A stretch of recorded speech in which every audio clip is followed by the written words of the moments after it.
national radio broadcast, hoping that his many supporters would take to the streets in defense of democracy.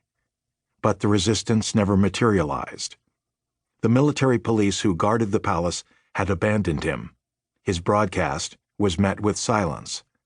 Within hours, President Allende was dead. So too was Chilean democracy.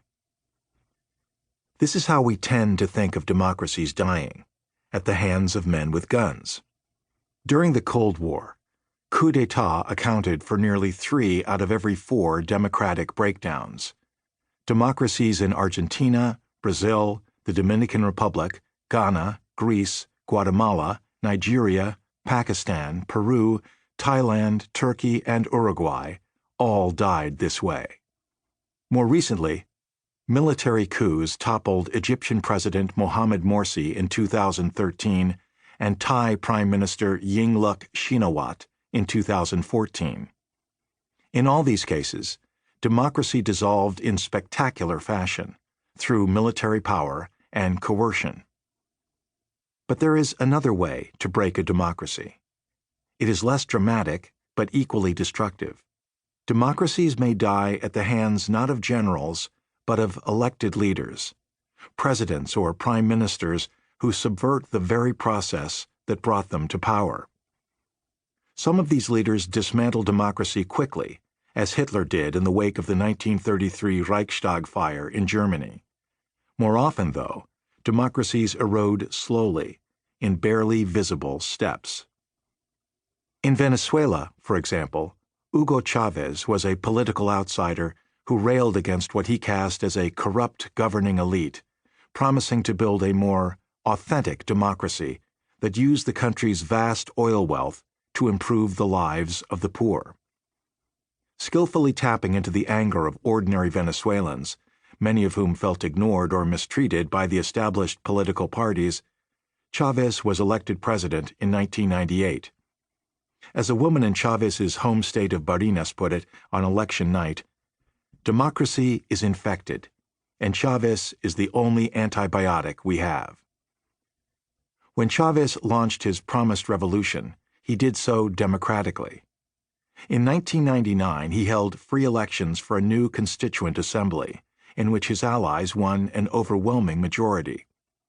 This allowed the Chavistas to single-handedly write a new constitution. It was a democratic constitution, though, and to reinforce its legitimacy, new presidential and legislative elections were held in 2000. Chavez and his allies won those, too. Chavez's populism triggered intense opposition, and in April 2002, he was briefly toppled by the military. But the coup failed, allowing a triumphant Chavez to claim for himself even more democratic legitimacy.